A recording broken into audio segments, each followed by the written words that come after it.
Chinese shares had a dramatic turnaround on the last day of April to undo all losses suffered earlier in the month and to finish strongly in the green for the month. In Singapore, shares of companies that announced corporate actions, such as Keppel Corp and City Development, led the Singapore market higher in April. Find out how warrants tracking Chinese shares, the Hang Seng Index, as well as notable Singapore shares performed in the month of April, and how you can use them to trade short-term swings of either direction.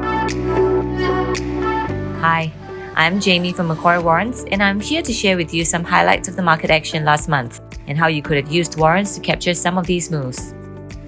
Chinese shares had been set for a weaker April, if not for a dramatic rebound, on the last trading day of April after China said it would support its economy via infrastructure spending, housing support, and promotion of the platform economy. The news sent Chinese shares such as JD.com and Alibaba rocketing as much as 21% on 29th of April.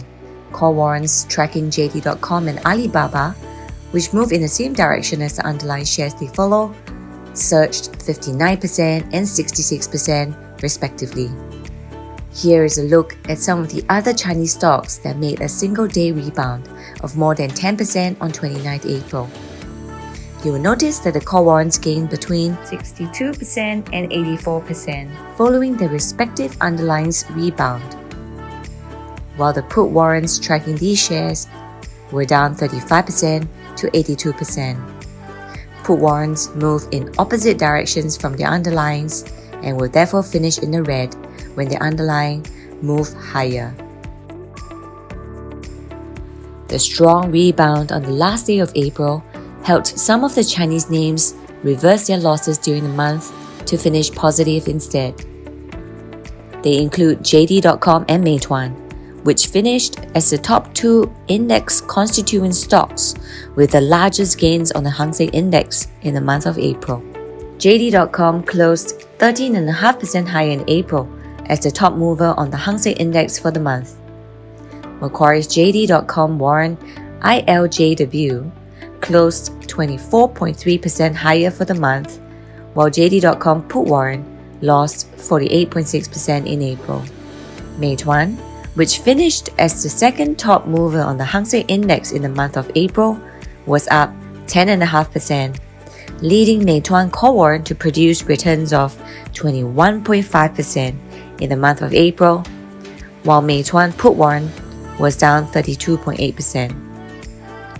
Moving on to the top movers in Singapore for the month of April, some of the stocks that finished amongst the leading movers for the month had announced corporate actions including spin-offs and mergers. They include City Development, which was 8.5% higher in April.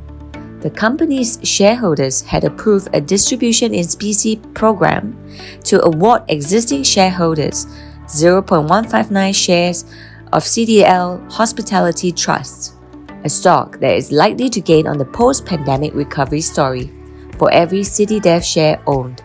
CityDev call warrant MCAW rallied 54.1% in the month of April. Keppel Corp was another leading mover on the STI, which announced that its offshore and marine business will merge with Sembcorp Marine and separately list at a later date. Keppel Corp shares were 7% higher for the month, while Macquarie's Keppel Corp call warrant was up 43.2% in April. As you have seen from the above examples, warrants make larger percentage moves than underlyings they track. But how can a warrant investor know how much Macquarie's featured warrants will perform given their exit target level in the related underlyings? The answer is the Warrant Selector tool, where users can see how much warrants over their chosen underlyings will perform over different target holding periods based on the user's target price of the selected underlying. In this example on the screen, you can see how Macquarie's Hang Seng put warrants will perform if the Hang Seng Futures Index were to fall another 9% over the 1 week or 4 weeks period. The Selector tool will also show you how much the warrant will fall due to time decay or holding costs in the event that underlying is unchanged over the target holding period.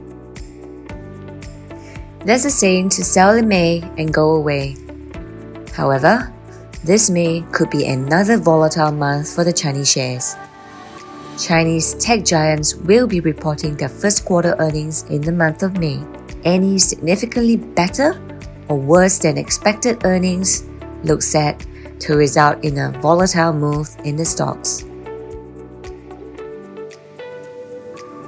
For further details on trading warrants, and to find out if you're qualified to trade warrants, click on the link in the description or feel free to contact us at our warrant hotline. Lastly, don't miss out on the next video and exciting warrant news by scanning the QR codes and subscribing to our channels on YouTube, Telegram, and Facebook.